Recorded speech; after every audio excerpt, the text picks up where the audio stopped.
What's that sound? It's aliens and they're living in your town. They have arrived. They're all around. So many aliens living in your town. Hello, weirdos out there in weirdo land. We have gremlins living in my house, and it is fucking things up. Well, I apologize for the late start, but I don't know, Sweet Dennys, what's going on? Well, so I can't check if it's laggy because when you signed in, it kicked me out. So if you could just check, but I'm not sure. We'd have to. Vickie, we've been having issues left and right over here, and is it ghost related or is it just do I have shitty internet access? I would say it's your internet. Yeah, let us know in the chat room if Looks like we're laggy. if it's unbearable. We may have to punt on this thing because if it's so laggy like this, it's so unbearable it looks like to it's watch. laggy over here. So we'll start for a few minutes. We'll see how it goes. Maybe it'll iron itself out. Sucks. I don't know if there is lag in the audio or if it's just the video. Maybe the chat room can let us know. Let us know. But I apologize, y'all. I'm bummed out when things like this happen. Just we're gonna have to figure out why it's going on like this. You know what the heck's going on? I think Metal Beard Dan always shoots it to a straight. Yeah. Metal Beard Dan does shoot it to a straight. The voice is good with the audio, so we may just have to do an audio podcast tonight. I mean, you guys can close your eyes and picture Beckett on a horse. That's great. I got a face for radio, so We'll just get into it. Me and Sweet Dennys will figure out the technical difficulties, but I apologize. I always get bummed out when this happens. But let's just jump right into it. A lot of stuff to cover. Vickie, someone's got a question for you, and it's with our segment Ask Vickie. And it was kind of a lengthy email, and it's basically talking about how Dennys and Beckett kind of, they're the skeptics on the show. They don't really necessarily believe in psychic stuff. And she said, "Dear Weird and Whatever, I have a question for the Vickie segment. Last week, Jason did a poll to check on everyone's beliefs. Dennys and Beckett both said they didn't believe in ghost spirits. At least you guys kind of were, in that world. I was just wondering how Vickie felt about this. She has told so many personal anecdotes and has years of experience in the field, including encounters with Jason. So to me, it sounded like they were discrediting her work. Damn, shots fired. Just curious how she feels about skeptics when she believes she has had true communication with spirits. For the record, I am a believer. I love hearing her stories. P.S. Just wanted to say I love the podcast, blah, blah, blah. But basically, that's the meat and the potatoes of it. That was... Fuck, I forgot to put the name down, but she's awesome. Jennifer, I believe her name was. What's your opinion on that, Vickie? It doesn't bother me at all if someone doesn't believe. I think the key in what she was saying is I talk about my experiences. And if somebody else hasn't had them, I understand why they don't feel the same way I do. What bothers me is when someone were to say my evidence is faked.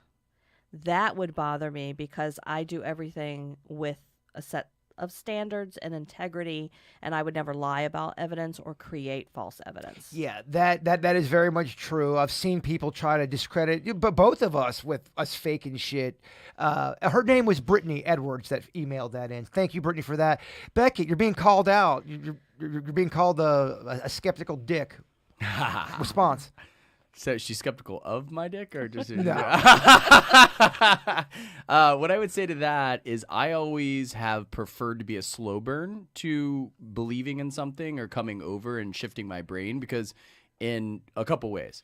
One, I don't like to be a flip-flopper. I don't like to change my mind with the wind. So I like to have my set of beliefs, but have that balance with an open mind, with presented with different evidence. It changes my paradigm. So I'm not a flip-flopper. So what I've said on the podcast, and I believe Vickie's done a very good job, is coincidentally her position and her attitude towards it makes me less and less a skeptic, literally probably by the week. I've asked her for readings recently, actually. So what I would say to that, you've heard the saying, if you make money quick, you spend money quick. And it's the people that work really hard for money that ended up being more savers psychologically. So what I would say in terms of an analogy with belief, as I slowly pick up more pieces and more beliefs and more affirmations in it, I've become, to my own admittance on past episodes, less and less of a skeptic. Dennys, we've got emails, skeptics being called out. Brittany, email, thoughts. Yeah, so I mean, I don't mean to discredit anything. I just personally haven't had any experiences, so it's hard for me to join the party if everybody's seen the movie and I haven't seen the movie. So I'm with you. I really don't get offended if no one believes in the stuff that I believe in because, look, even though I feel like I'm 100% with what I've felt, I've seen, experienced, I'm over here going, I'm not 100%. You know what I mean? I still question things. We talk about religion a lot or growing up as especially a little kid, we're talking about this today. It's weird sometimes how adults present religion to kids. Not every adult's going to handle, that the same way. And religion's a big topic to tackle. And sometimes religion can be really graphic and really scary depending on who's telling the story. And some 4-year-olds, 5-year-olds may be a little weirded out. I remember I went to one church as a kid and they had paintings all over the church. And it was the most graphic, horrifying pictures of Jesus bleeding and the crown and blood. And as a kid, I was freaked out going there. And then you have all these adults explaining it. It is odd how sometimes that's presented. Oh, yeah. And it's all how different sects of the church would interpret that. Some interpret it literally. Some somehow get some crazy interpretation of it. And everything in between, depending on the denomination of the church, which I don't know if that gives it more validity or shoots holes in its validity. But depending on the quote-unquote expert, they have a different spin on it, too. And that bothers me. And dare I bring up the Bitcoin word, but in a way, I'm in Vickie's seat when I bring up Bitcoin because there's a lot of non-believers to it. But I think it's all how you put your paradigm. I think some people are excited about challenges and some people get upset at challenges. For me, it's actually exciting to have naysayers and have an intellectual conversation about why I believe it to be the right thing and a bountiful thing in the future. So apples and oranges, but I can kind of relate to skepticism about something I believe in as it relates to that. I think it's good and healthy to be a skeptic Oh, of absolutely. everything. Yeah. And I am when I go into an investigation. I don't want to call everything a ghost right away. I mean, if I find a logical, I find a logical. I just have one question. Dennys, do you think I faked that video that we filmed at Jason's place? oh no, I definitely don't think you faked anything. Okay. Do you think I faked that video at Jason's place? Definitely not. That's all I care about. Yeah, and I think there's a great percentage of our audience, KVJ, weird and whatever. I think even the non-believers, like Metal Beard Dan, who's a skeptic, we brought him up. I don't think Metal Beard Dan thinks me and you are faking it. I think maybe a Metal Beard Dan or people like that in the skeptic world thinks there's a reasonable explanation for it. It's not a ghost, it's smoke, or it's a dog, or it's whatever A, B, or C would be. Right. I think it's a small percentage that thinks we're lying to be titillizing or sensationalize something. Yeah, and like we've cited before, I think sometimes the reasons why Vickie, especially and Jaybird, potentially have abilities is because you're way more open to it. And on a similar trip, I've had relationships, whether they're friends or intimate relationships, where I get a tough time because my brain always naturally goes to black and white logical. That's just how my brain is wired. So sometimes if there's a problem and my girlfriend's vocalizing that to me at the time, I'll be like, well, logically, what if we do this? And when they're like, I just wanted a hug and for you to listen to me what I was saying, like not looking for you to like sort this out right away. Older I've gotten, I've realized that it's not always about fixing things with people. Right. And most of the time, people just want to bitch. They want to vent. They want someone to And be heard. Just like you're saying. Sometimes all someone wants to hear is go, dude, I get it. It's going to be okay. Let's go get a fucking pizza. And sometimes you just need camaraderie. Totally, 100%. And a lot of people, myself included, don't get that all the time. And I bring that up because that's just being self-aware and a ding on me potentially, because I think that almost is too much to a fault where I automatically go for the logical answer, right? So my brain has a tougher time wrapping around conspiracy theories, aliens, although I believe in them. But like Denny's, with the way our brains work, I think it's more of like you almost have to see it or be concrete. Not to say we can't get there without that, but that's kind of our silver bullet, if you will. Vickie, question number 2. Okay. So this is one that I sort of kind of came up with, but it was inspired by our audience.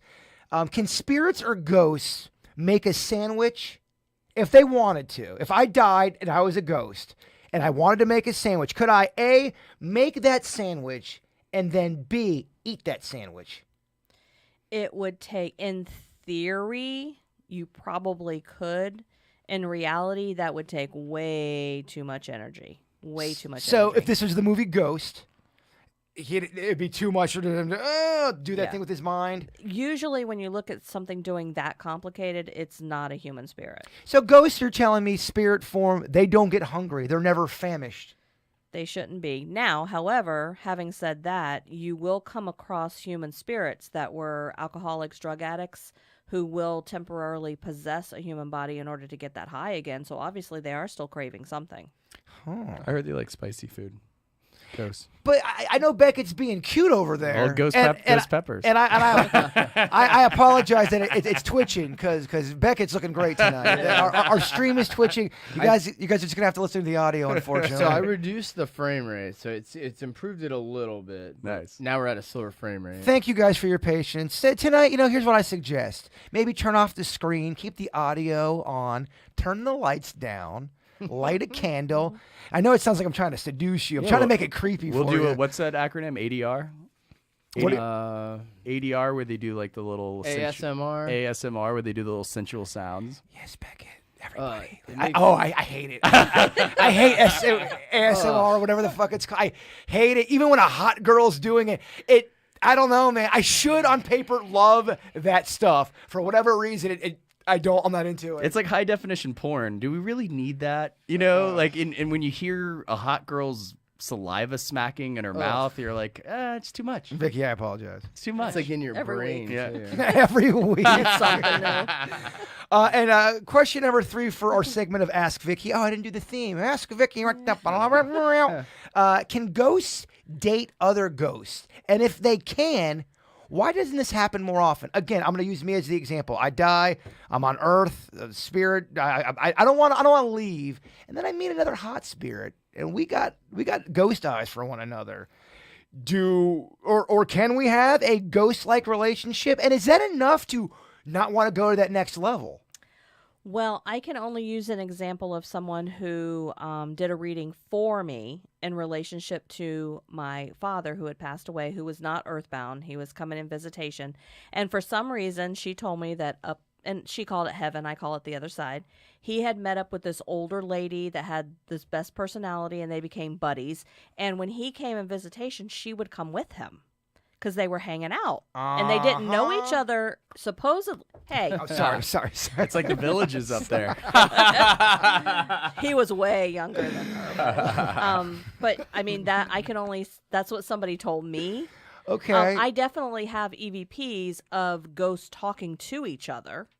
That would be a good concept of a movie where the one person, they can cross over to the next level, but they have a ghost love left behind in that mid area. They don't want to leave. They choose love in that weird place over the other side. It's a movie, Vickie. Well, no, I've had experience where I had an earthbound spirit and had one who had crossed over who kept coming back to try to talk that earthbound spirit into going to the other side.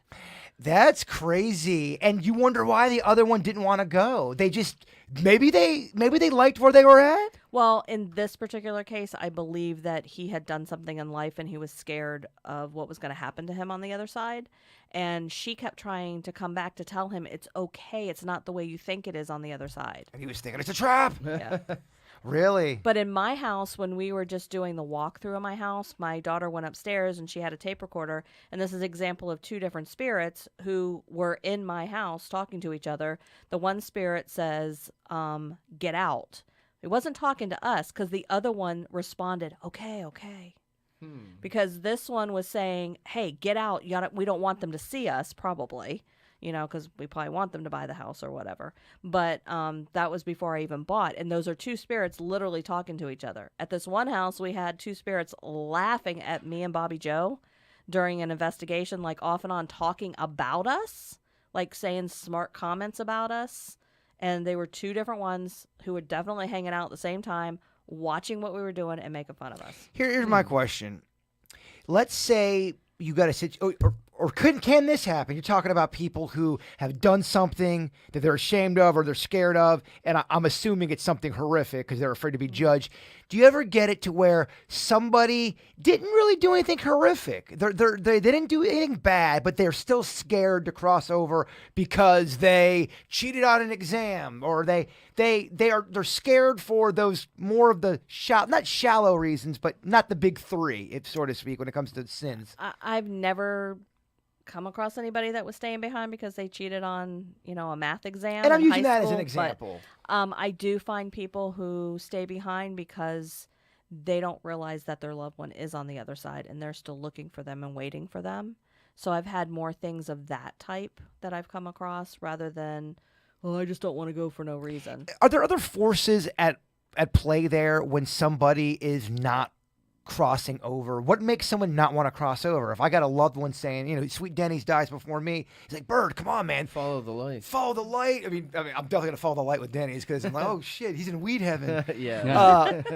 But what do you do? What are there, sometimes are there darker spirits going, Bird, stay behind. We want you here. I've never encountered that. That doesn't mean it doesn't exist. I've never encountered. Most of the time, it's that spirit's perception of what's going to happen to them on the other side. And you also have some very, very confused spirits who are just like some of us that are living. We go into a state of denial. They're in denial that they're dead.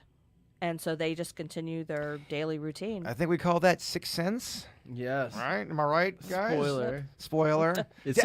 Sorry. I was going to say, it sounds like a reoccurring theme. There's a lot more human characteristics in the afterlife than I expected.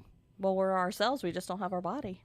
The only thing different is that whatever we're carrying around here, that's gone. But all of what's inside, our soul, all of our personality, everything about us is the same. This is just a vessel, dog. This crude matter. I guess it's just a misalignment of my expectations, because it was like when I was high school, I was like, when I'm an adult, I'm not going to have to deal with these silly gossip and, games with the girlfriend and stuff like that. And you become a mature adult, relatively speaking, at 30-some years old, and you're like, dealing with the same stuff I dealt with in high school. Something on your mind, Becky? You want to get off your chest? I feel like I just feel like someone's got a heavy heart tonight. I just always thought in afterlife, like, okay, all that stuff gets stripped. There's no jealousy, there's no fighting, there's no cheating, there's no, all of that. And like now I'm here and there's like, same stuff you dealt with in normal life, you're dealing in the afterlife. Basically, you think it's a bunch of dramatic bullshit. As soon as you die, you're like, I'm still fighting. I'm still trying to do tests. Right. I bought into the utopia stuff. I got some alpha guy that's trying to fight me in heaven. Well, here's going to be a situation where somebody may disagree with a Vickie and say, oh, that's not true. That's not how it goes. You go to the utopia.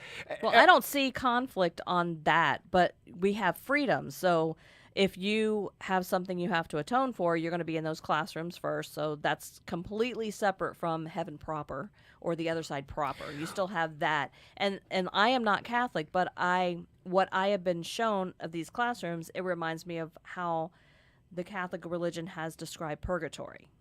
Because you're not here, you're not over in heaven proper, you're learning what you should have learned, and then you're granted your freedoms. So would it be? But if they're coming back in visitation, talk about being jealous and all that, that's mostly from people who are coming back in visitation and still dealing a lot with the living, as opposed to the people chilling on the other side. So when you were able to communicate or pick stuff up, that would be more a purgatory or someone coming out of, quote unquote heaven for a visitation, and that's the medium that I can see both. So when I'm doing a reading, I can tell the difference. Got it. Interesting. And, okay, where they are. Interesting. Denny's, spirits, heaven. You're quiet over there. Are you watching the video lag? I absorb it all. Yeah, well, so I was running a scan. I'm kind of just seeing what the heck it's saying. Just unfortunately, it's one of those games where you just got to fight through it. Just rolling with it. You got to roll with it. Again, I feel like it's a tough situation to be in only because the main numbers, maybe the audience would give a shit about this. It's a behind the scenes kind of a thing.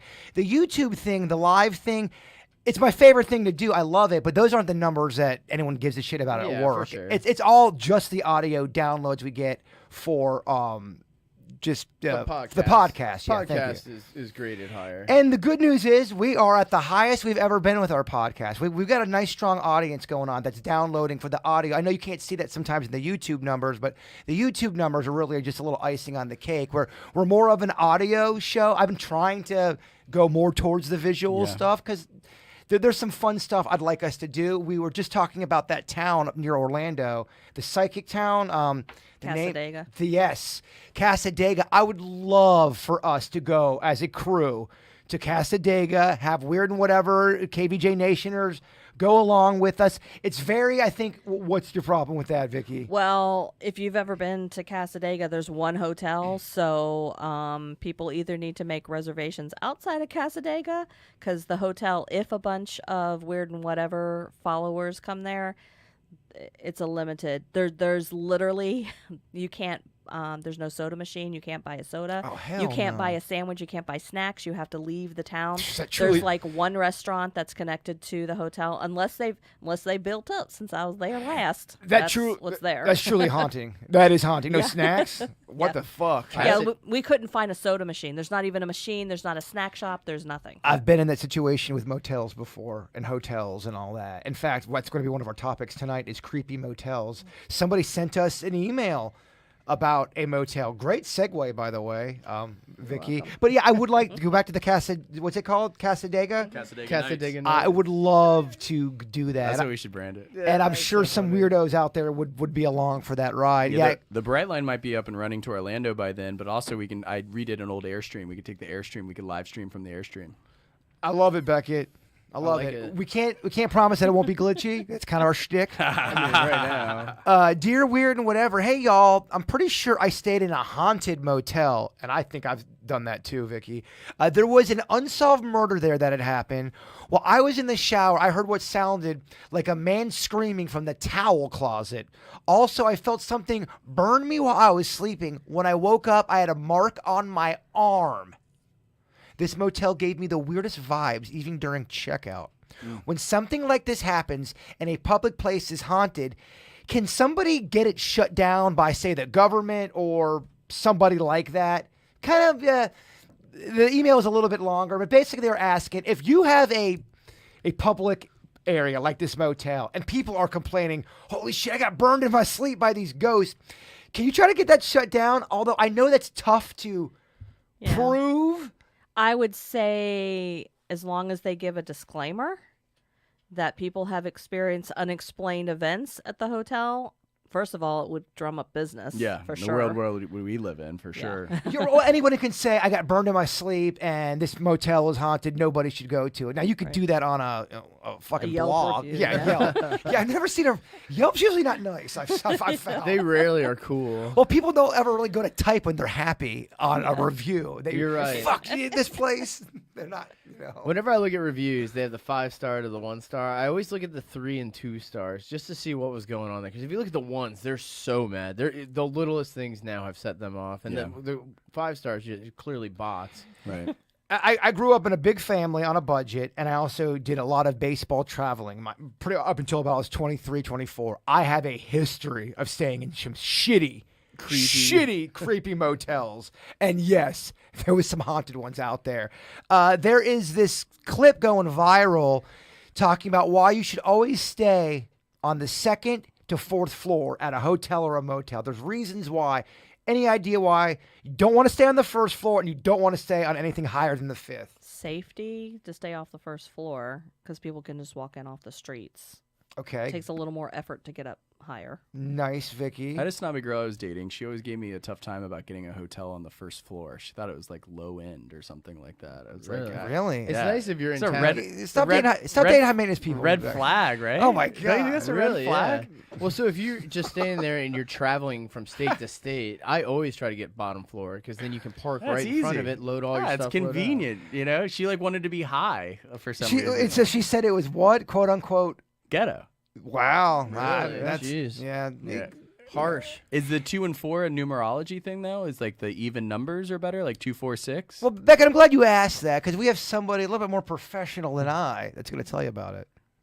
When booking a hotel room, try to book one that is between the 2nd and 4th floor. Booking a room on a higher floor is risky in case there's a fire. Most fire department ladders don't reach past the 4th story. As for why not book hotel rooms in floors lower than the 2nd, travel experts say it's because of burglars. Receptions and lobbies attract criminals who pose as travelers because people often leave money and valuable items in their rooms.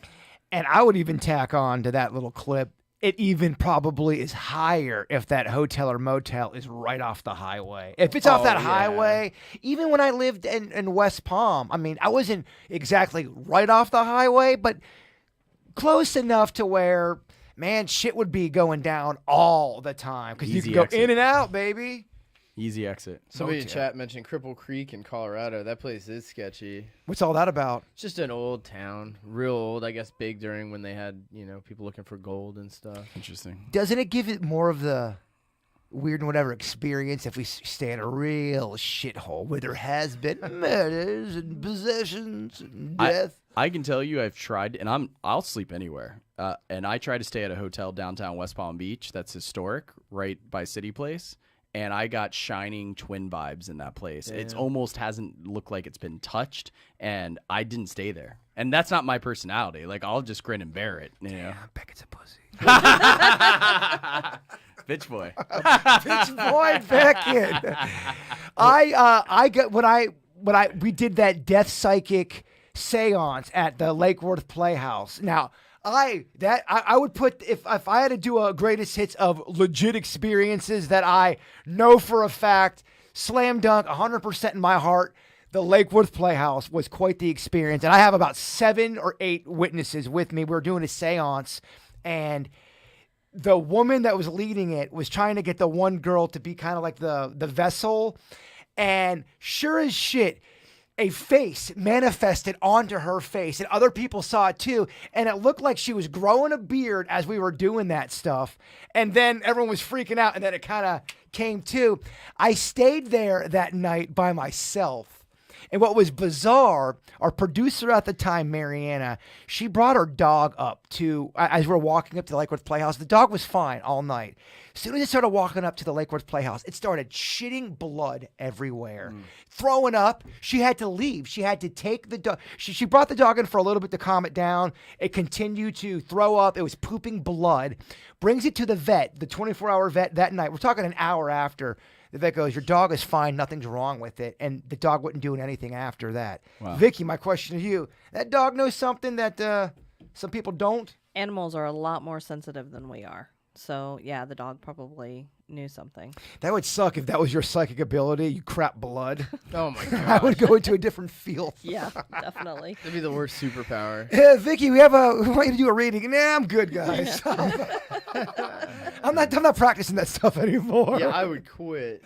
Speaking of people's abilities, how's your wife Jen with her new? She's honing it in. She's learning a lot about ruins and stuff. I think she took an interest too. I mentioned that Vickie and her family got a cauldron. That kind of got her excited. So for people who missed last week's podcast, what exactly is your wife Jen into? Some people are calling it that she's a good witch and that Virginia's the bad witch, and there's going to be an epic battle coming up soon. Sounds like some role play to me.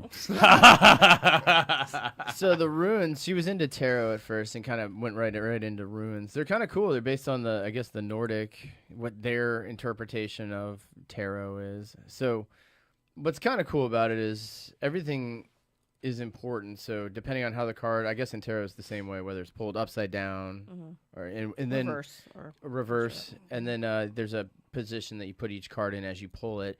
And then you have an interpretation sheet that you can go through and kind of correspond it. And then you can tell, not necessarily a fortune. So I feel like the Nordic ones are kind of cool because they're more of a, I guess just as you go in the hustle and bustle of life, you start tunnel visioning and you start forgetting about peripheral stuff. So they kind of just are, if I say anything, reminders about things you should probably pay attention to at that time. So it'll say, hey, just letting you know, you should probably look into your finances this month, and you should probably not worry about love this month.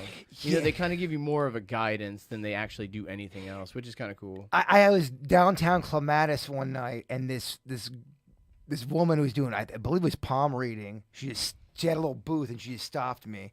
And It was some kind of cryptic Stephen King type, one of those weird. She goes, "You need to watch the people in your life." I was like, "What the fuck does that mean?" And I always wondered. First of all, she was very good looking. So I'm thinking, is this a shtick she's doing? Let me just throw out this crazy, ambiguous statement. You need to watch them. I mean, you could say that about anybody, right? You know, to hook you in. Vickie, what do you think of those cheap parlor tricks? That's their cheap parlor tricks.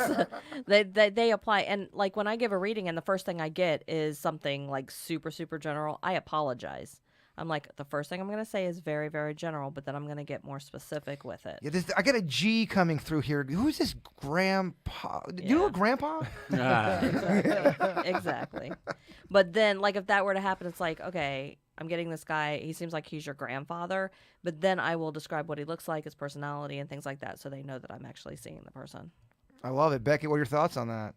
It's super interesting. I mean, that makes me believe in it more or less of a skeptic when people give details, because when you go to a cheap party and they have some cheap parlor trick stuff, it's almost not worth doing. This psychic I'm talking about that did the hand reading, she would have gotten easily $350 out of Beckett. Easily. Yeah. She was mystical and hot, and then she had a whole thing going on. How long was the hand reading? And I was drunk. It was a long time. But does it count if you're hammered on clematis? I don't know. I don't know if the purity's there. If you're I don't know how that shit works. That's great.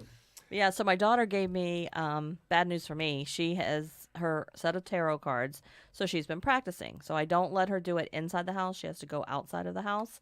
So she gave me a reading the other day. Years ago, a psychic told me that it is not for me in this lifetime to find love, that I am simply supposed to help people, and that's my mission. So I decide there's a portion where she did my advice for the day, my past, present, future, and advice card, and then we did the yes or no, where you take out certain cards. And I was thinking of the question in my head, and then she'd flip the card and tell me if it was yes. So my first one is, am I ever going to find love? First one, no, exclamation point. And then I rephrased it. Still a freaking no. I'm going to push back on this for a second here, because you had one person tell you about love. Now, hear me out here. It sounds like it had a profound effect on you because you're still talking about it and you're bringing it to the tarot reading. Is it possible that one self-fulfilling prophecy? Absolutely. And because I believe in that sometimes. We are our thoughts, and I've seen it happen even to myself, where you can almost think certain shit to happen if you really give it enough attention. I don't think you're doomed with love. I think there's a seat for every ass out there. I don't know. You never know. Look, for a guy over here who's always bashing on marriage, I do believe in love. I think it's out there. I just think sometimes... What's your take on marriage? I think too many people get married and they don't really love each other. I think you need to marry somebody. I look at someone like a Dennys and Jen. Those are two people who they love hanging out with one another. They take all the sex and attraction out of the equation. All the raunch. They're All as close to soulmates as what we know. Yeah, they genuinely enjoy. They're pals. Right. I think that is what love and marriage should be. Yeah. I don't think enough people do that. I think a lot of times people get married because it's the person they thought was attractive, or they don't think they're good enough, or when they turn 30 and they need kids. I think people put all these little stipulations on. I'm 35 and I haven't found a man yet, or a woman yet, or I need to have a kid by this age. I think there's a lot of pressure, and I think I just think everybody can get from third to home in a different way. I know it's a baseball analogy and people hate that, but I just think there's different ways to skin a cat. Another terrible analogy for people. You know what I'm trying to say here. Oh, boy. I would agree with it. I think a lot of people look at relationships as musical chairs, and the music stops and they try to grab it, you know? And, when you were 20, you weren't in a rush to get married, and you're 30, and depending on your biological clock and what you want to do with kids, people just go after it, you know? And I also think there's a thing for some people that there doesn't have to be an answer. Love is going to be different for Vickie, different for a Beckett, different for a Dennys. You may not even love a person.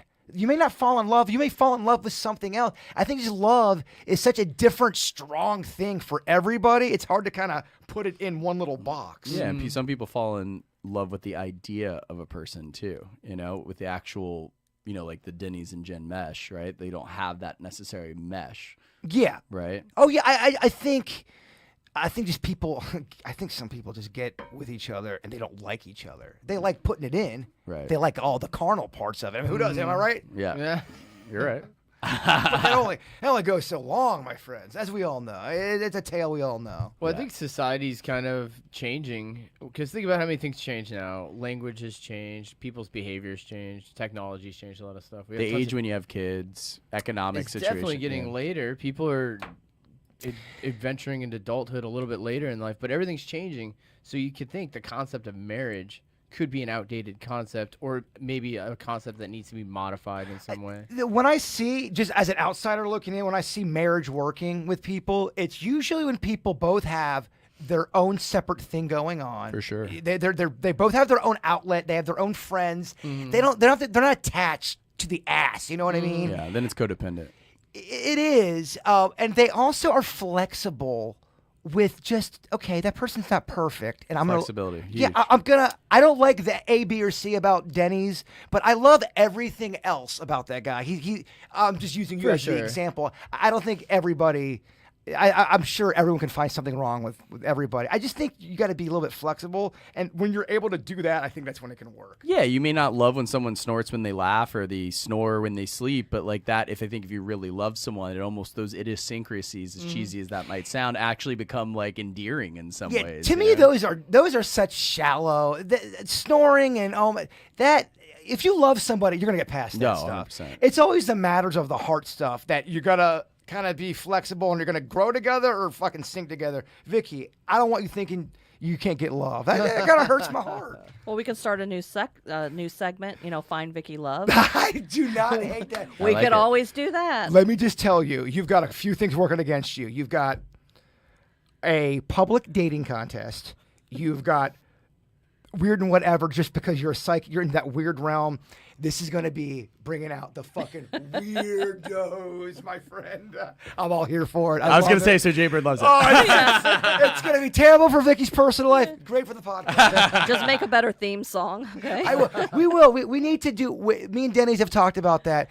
Unfortunately, we are always just busting our dicks on KVJ stuff, so this does get kind of secondary, and I don't want it to. I love weird and whatever. We need to produce a little bit more with some theme songs. We do. We do. I just anytime we have to do something or extra time, it's always the KVJ, and we get paid on that. You guys should use that song that I love so much. That'd be a great little intro song. The one that you guys wrote and you were jamming out to a couple weeks ago.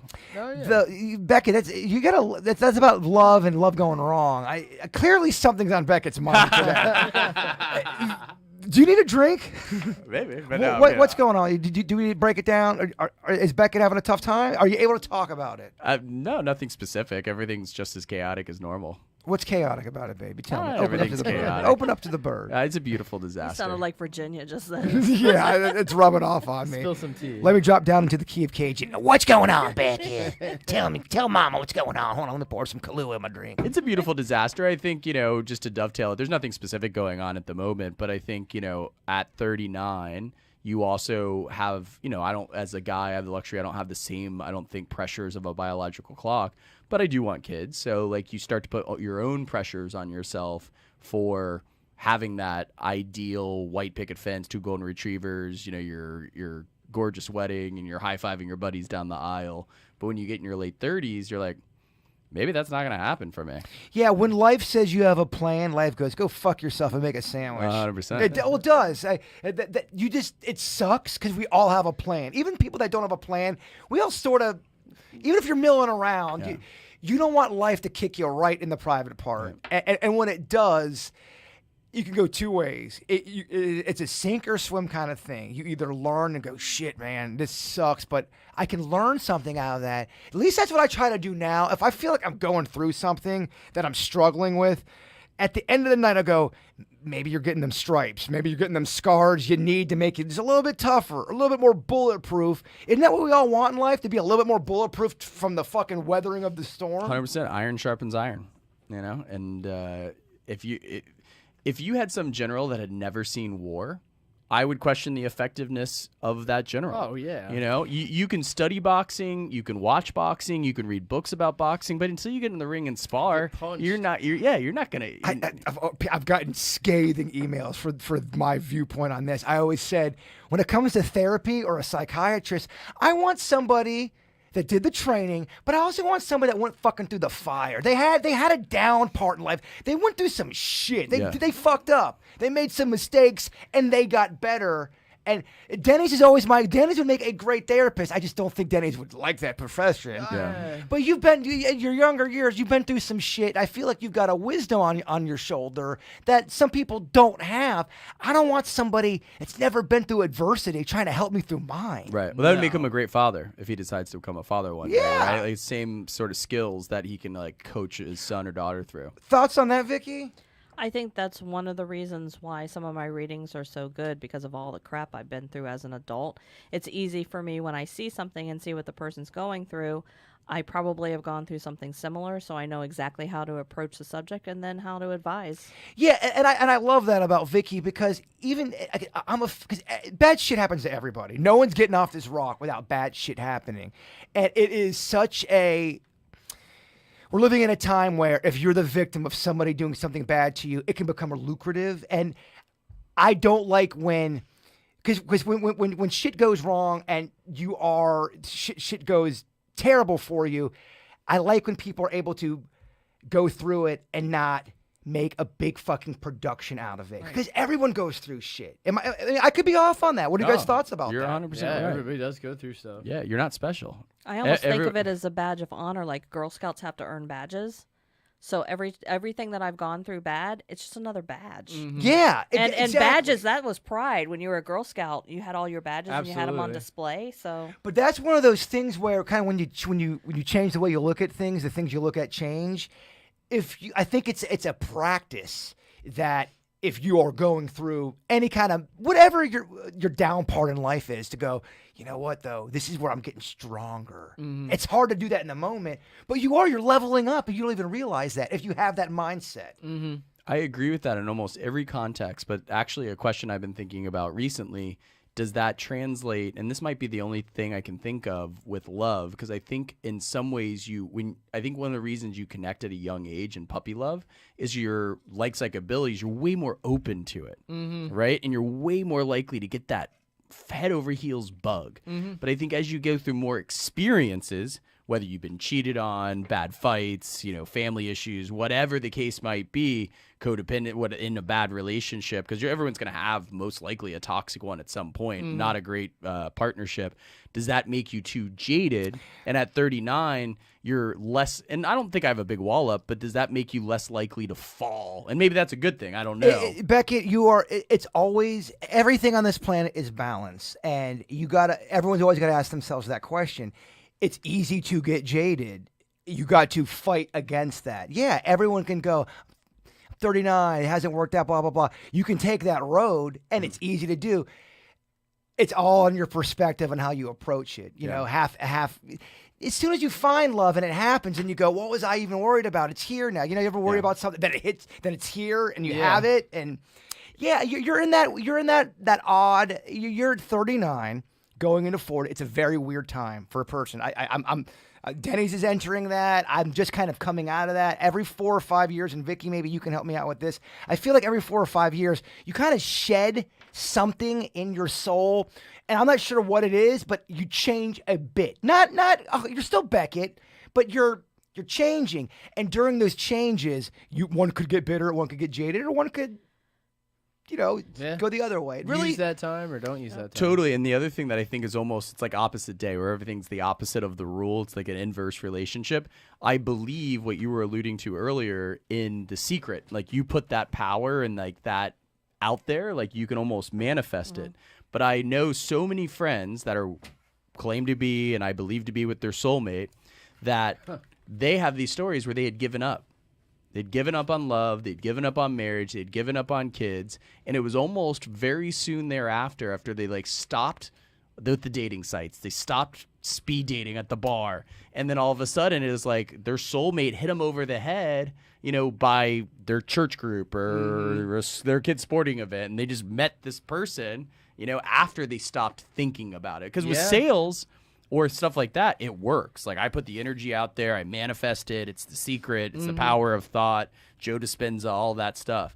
But it's almost like love has the opposite effect. It's like, what do they call it? Water or sand? You grab it tighter and it slips through your fingers more. It's almost like love has that contrarian type embrace, if that makes sense. Got some great comments in the chat room that's helping out with this topic. Some opinions. Nurse Schmidt says, some people don't level up with adversity. And I agree with Nurse Schmidt. That's my whole point. It really, it's got to be something, I think, within the individual. And I think some people can dig deep. Some people can't. I think some people,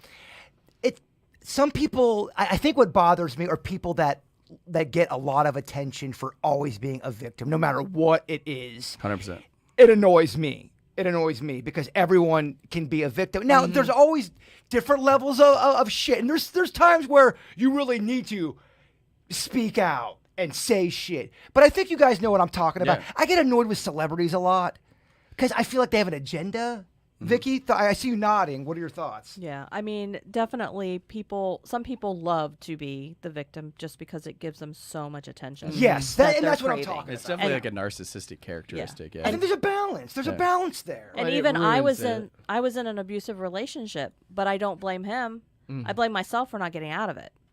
And so, like, when you're talking about the things you've experienced and then, like, carrying those into the next relationship, maybe think of it this way. All of those experiences, you have a choice whether you carry them in here or you put them in a little suitcase.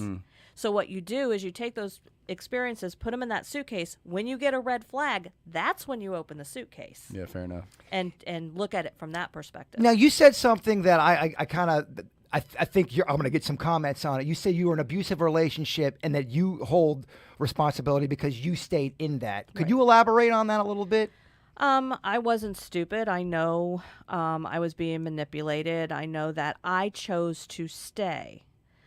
And that part was my choice. I couldn't change his behavior, but I could change my reaction and my behavior. That was the only thing I can control. And it took me a long time, 20 plus years, to take that control back.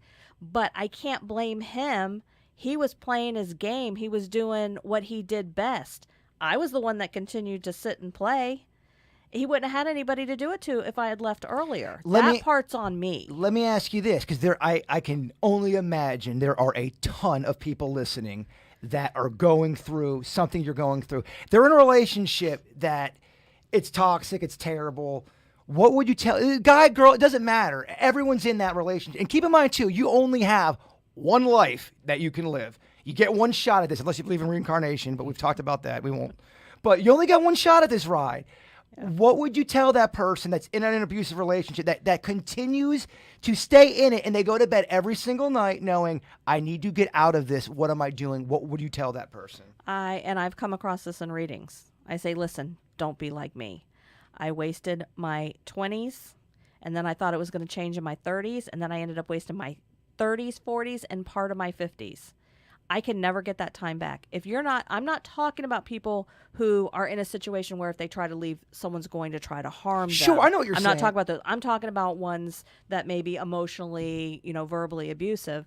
I can tell you that now it is literally like someone has cut cancer out of my body, and that cancer is gone.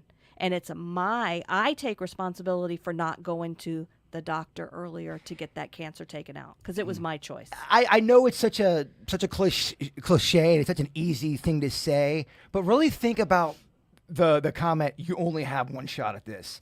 And are you in a situation that is terrible and toxic and awful and you know it? Get the fuck out. Get out. Please get out. I've had family members, they stay too long. Get out. We're telling you, get the fuck out. Yeah. All right, that's it. We're not yelling at you. Sometimes I yell, it's more of a pep talk. I got a baseball background, and when you want to fire somebody up, you fucking fire them up. Sometimes people think it's yelling. It's really coming from a place of love, but get the fuck out. And most of the time people are manipulated into staying because they feel a responsibility for that other person. Well, guess what? They're grown. They're responsible for themselves. I think guilt and Huge. And being, you almost think you're playing God, and oh my gosh, if I end this, I ruin not only my life, I ruin their life. And look, You got one life.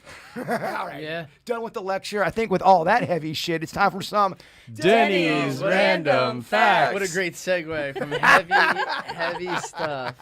Denny's. You just gotta get the fuck out. You're right. Denny's is he's awesome. We love him. At this segment, he really he digs down and gets the best factoids on the planet. Beckett. Vickie, our educator, she grades every factoid. If she loves it, she gives him an A. She's been known to give the F out.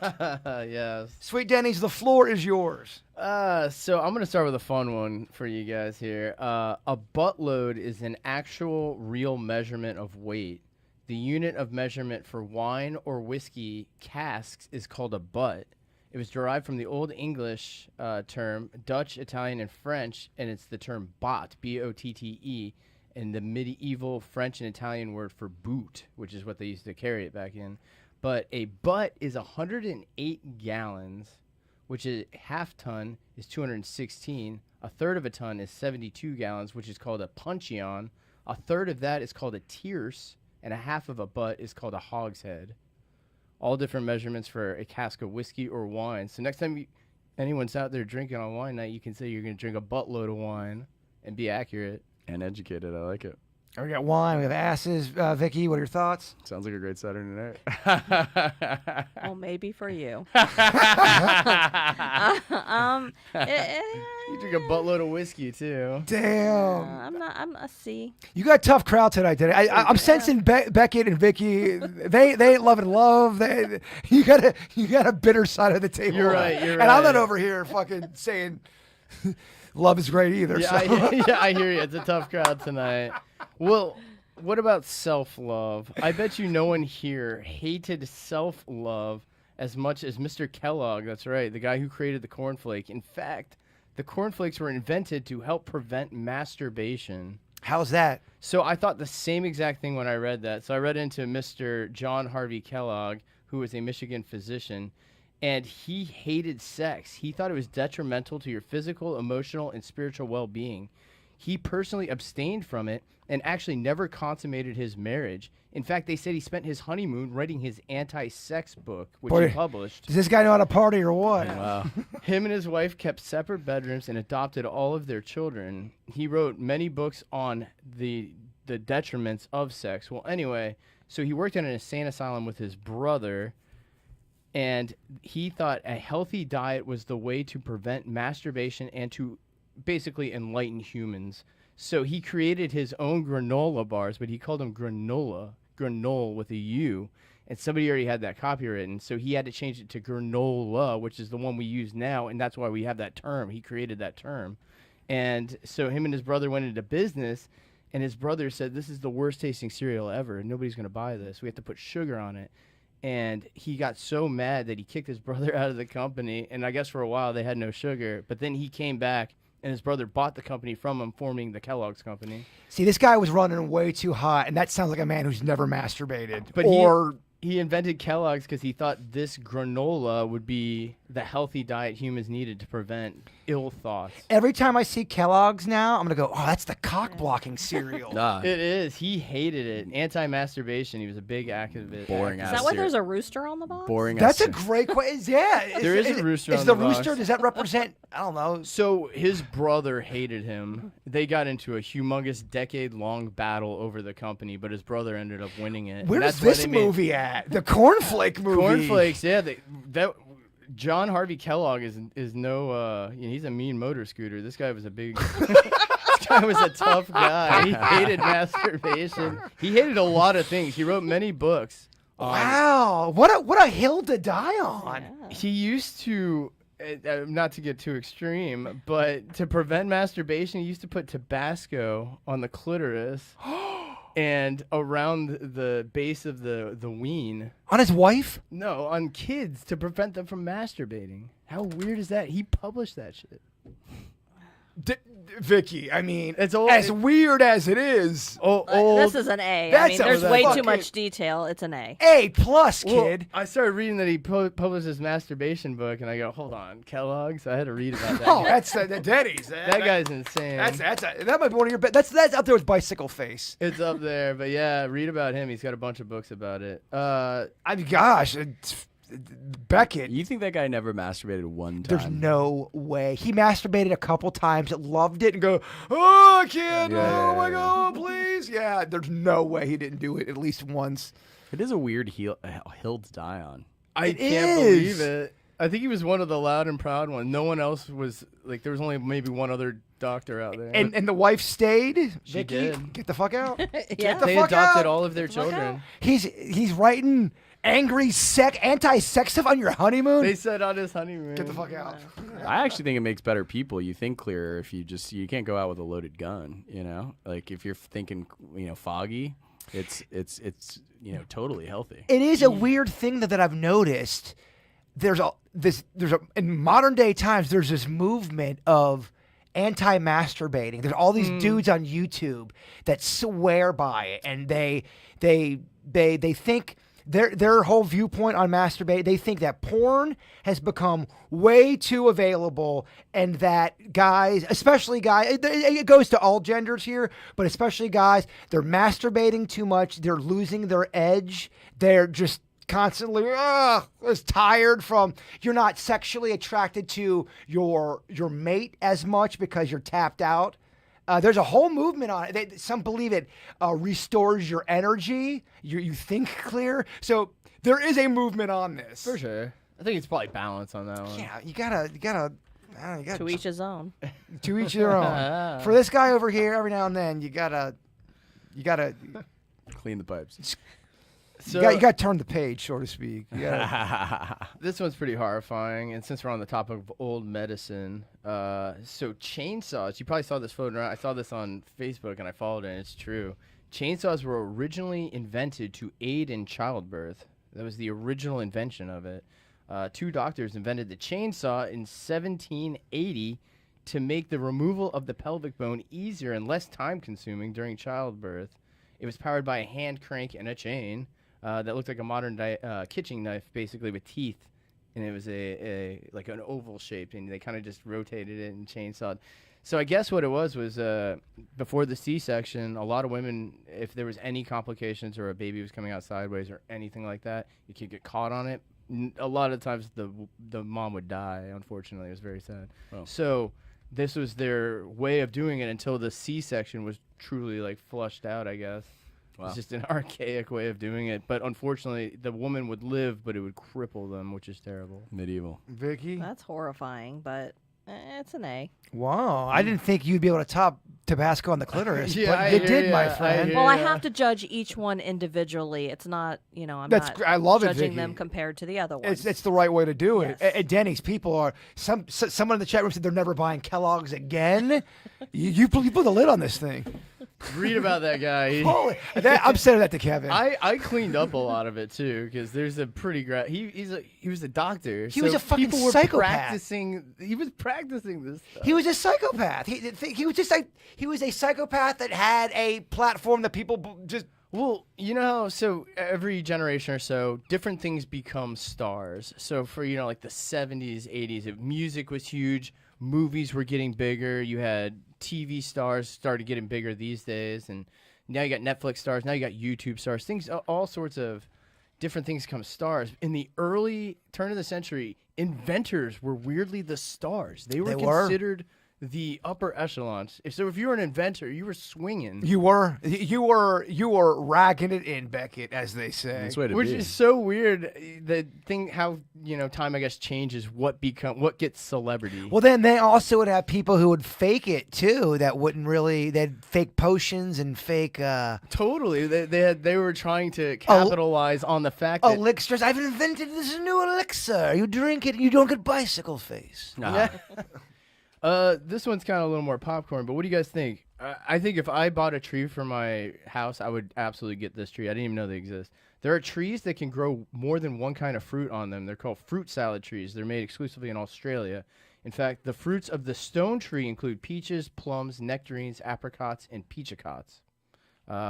There's also the dwarf citrus tree, which produces lemons, limes, mandarins, oranges, tangelos, pomelos, grapefruits, and lemons. And then there's the other apple tree. Actually includes 6 different apple varieties all on one tree. Pretty Amazing. random. Fruit fluid tree. So I would definitely get the citrus one because it has every awesome fruit on it. Dog, we all know you love citrus. On one tree, you don't have to have 6 different trees. You a citrus fan, Vickie? Yes. What's your? I peg you as a. You like tangerines, don't you? I just had one today. Maybe you're just focusing in on my diet today. Look at that. Psychic abilities back in. I there you fucking. go. How would I have known that? Developing. I like I don't it. know. She didn't post it. Developing. What do you give that? That's an A too. That's More very popcorn. interesting. Yeah, my boy's in the You zone can today. buy that. They have. You can order it. It's great. I want to get one of those. Denny's. I didn't know they I will existed. buy that. You can order anything and everything, and it's a little alarming, Vickie. I know. It's. I'm surprised that gets past because you're bringing in fruit and stuff like that. I'm surprised it gets past customs. Yeah, what's that one fruit people love, but you can never get it in the States? Oh, I didn't check if it could go through customs. They were saying taking orders. There's a what's that? It's a fruit. It's not a drug. It's a fruit, and people love it. But you got to go through customs, and people sneak it in. Someone in the chat room will know, or maybe I was high and I dreamt it. I don't know. I'm getting a lot of weird looks over here. We Dennis- might have to go to Australia and get some of those seeds. Yeah, I want to get it. I mean, I'll even order the seeds and grow it from scratch. Let's right? do it. I'm in. But yeah, I would totally get that citrus one. Denny's has ever grown anything with seeds. I think I gave away some seeds recently. Yes, I apologize for people who are just tuning in now. Unfortunately, the YouTube chat, the YouTube, video is choppy.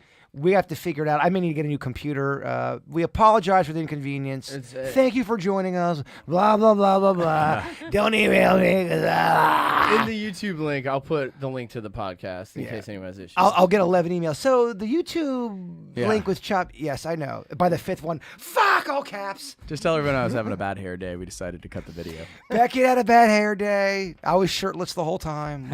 We made it weird. All right, Daddy, keep it going. You got get a good thing going. So you ever come across a person who gives an opinion on a topic that they know nothing about? They're presumptuous and offer advice or opinions beyond their sphere of knowledge. All the time. There's a word for that, ultra-crepidarian. Ooh, I'm going to use it. The term comes from a story. A Greek painter, Apelles, one day heard a cobbler criticizing a painting he had drawn by saying that he drew the foot wrong, the cobbler. Apelles then said to the shoemaker something very cutting and witty that we presume must have judged him at his station. The exact remarks were lost. But the Latin term ultra crepidum means beyond the soul. So basically saying, Apelles was saying that this was something beyond the soul, something that you would know about. So that's how the term came to be, based on just old Greek. An old Greek experience. I gotta imagine deep down inside, you're kind of glad you do this segment. I think you learn a lot doing the research on this. Yes. So I looked up the word, and then I had to look up the meaning of how the heck they even came up with that word. But so it's a funny term because I do see a lot of people, especially probably now with the internet, right? Especially if you're chatting with somebody that you don't know really. Vickie, they could just look up anything and say, "Oh, I know everything about architecture." Yeah. Does our boy stay on the honor roll? Does he keep his straight A? That was a B. Damn, a B, dog. Ultra crepidarian. Sounds like Repeating it won't help. sounds like All right, yes. they got off on the wrong foot. Here, the last one's fun. Give us one more, Danny. So it's kind of a two-parter because it made me think of another one that so every week I pull a couple, and sometimes I don't get through all of them. Sometimes I do, whatever. So I kind of tag this one on. But so a duel is between a battle between two people. Between three people, it's called a truel. It's kind of cool. So. Oh, that is such fourth or fifth dad. I thought that was great. You never hear anyone having a truel. Someone always gets left out in a truel. Well, funny you say that, Beckett, because gray whales are the only animal that exclusively mate in a threesome. Whoa, threesome whales. Yes, and it's always 2 males and a female. Oh, it's dirty. I would have. Whoa, okay. Weird, right? I'm not judging. I guess they're so large, they're designed that the one male helps prop up the female so that the male can get in there. Damn, they got that. So that's where the term whale dick comes from.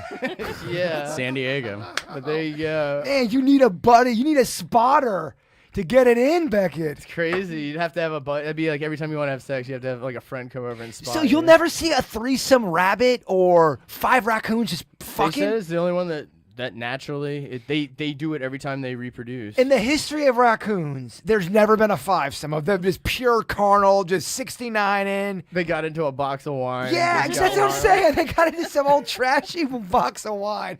There's 69 in, fingering galore. That never happened, you're telling me?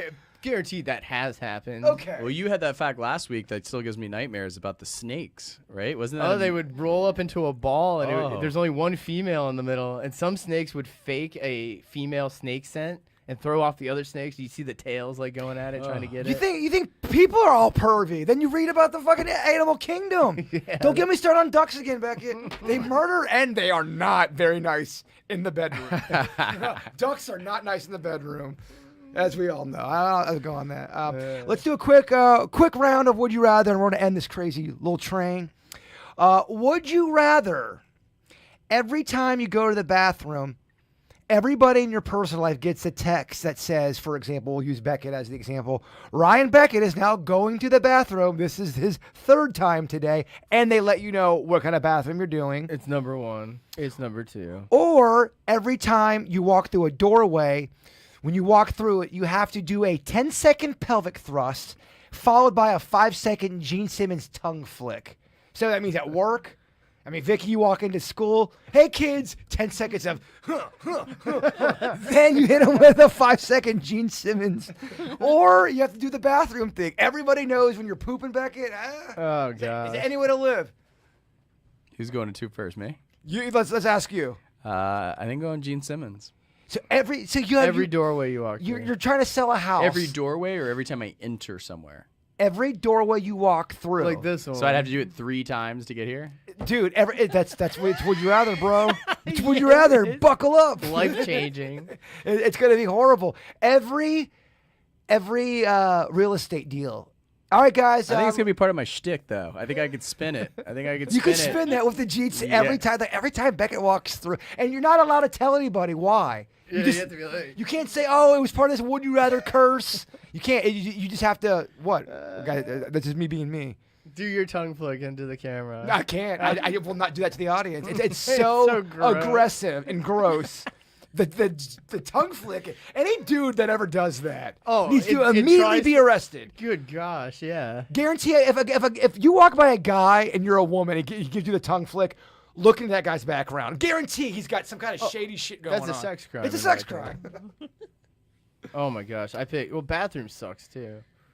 Just what if it's like So he's the bathroom still in would be there? fine, but the fact that there's a number 2 text thrown out there. Yeah, it's like, terrible. that- Beckett's going number 2 for the 4th time today. If you're having one of those days, I'm not saying you do, but you know what I mean? No one wants to broadcast that. Vickie, what are you? Beckett's struggling. My daughter and I already do that with the texting. So But this would be the whole world, though. the whole world. Everyone knows your colleagues, psychic and at school. You can never dip out at the bar to say you have to go take a call. All or your fake anything. excuses are out Well, the window. yeah. Everyone No. gets alerted. You get You can called do out. that, but as soon as you walk out the bar, all your friends like, "Oh, Beckett's pooping again."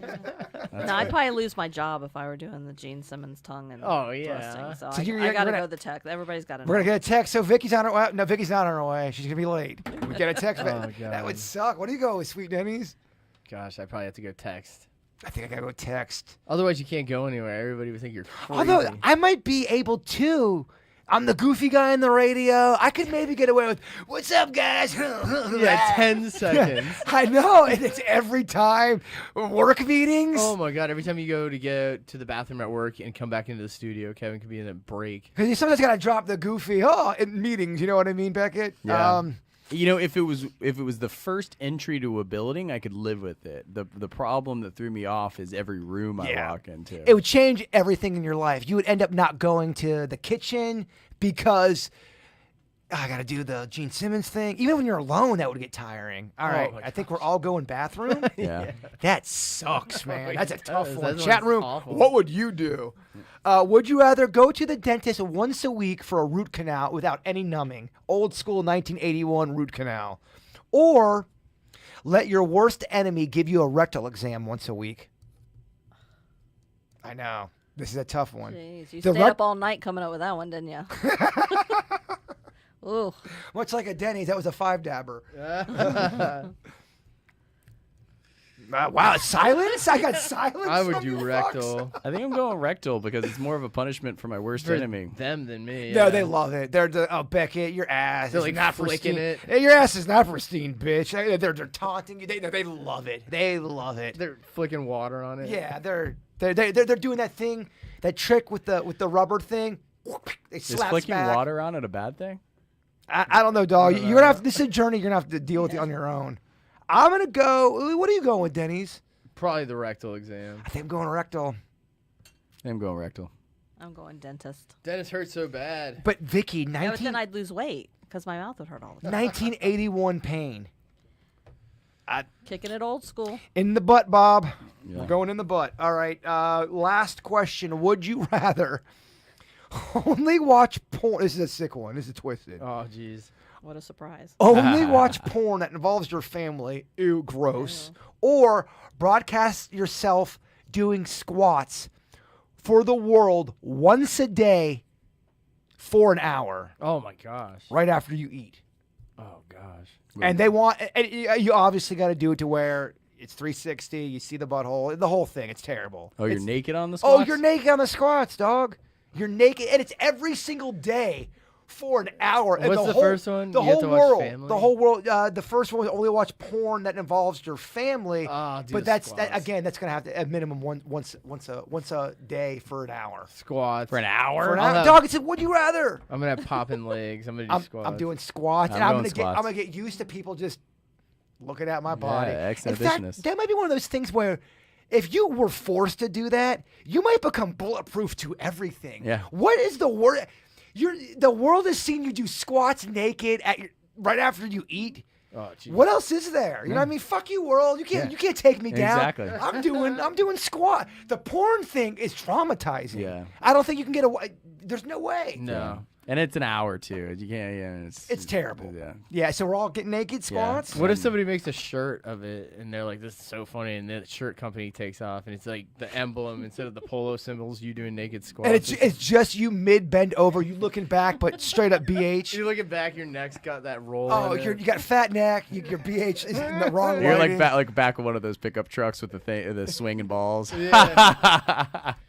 Oh, man, it'd be so rough. Yeah, Nurse Schmidt said neither, weirdos. That's not how would you rather play. If you say neither, that means But that's the genius of would you rather is you have to pick. you have to pick. If not, it's the ultimate. If you don't pick, it's curtains. Oh, jeez. Look, this is would you rather, motherfuckers. Yeah. Weird or whatever version. Yeah, know the It's a little game. more extreme. Know the game. You're right. I love it. Well, guys, I had great fun. I really, from the bottom of my heart, I apologize for the technical difficulties. I know I'm going to get a lot of emails. Please let the people know through the grapevine. We had a shitty feed tonight. It happened. I'll put it in the notes. We're gonna fix this. But Jay Bird's going to do some squats as penance. I kind of think that might make a person better. Yeah. I might start doing It that. might be one of your next challenges on air. I think I'm finally doing OnlyFans, dog. I think I know what I'm doing. But if you guys have any kind of questions, an Ask Vickie question, or a comment about anything we've talked about, please let us know. Denny, you can hit us up at. You can hit us up at mail@kvjshow.com. Or hit me up on my Instagram, JasonKVJ. In fact, I'm getting a lot of emails there, and it's the one where I can streamline it easily. So either one, I get them all. The one thing I would suggest for the great people, I'm not trying to critique you because I know you want to get a lot out there. If you can and you want to hear your email on the show, try to keep it somewhat short. Don't. If you find yourself on paragraph 5, you've gone too far. You just have gone. It's too much. But I appreciate everybody who emails. Thank you guys for doing that. Becky, you got something to add? No. Okay. Anything to plug? No. All right, weirdos. You guys have a great week. Thank you for joining us. We love you all. And Bigfoot is real. What's that sound? It's aliens and they're living in your town. They have arrived. They're all around. So many aliens living in your town. Are you scared of aliens?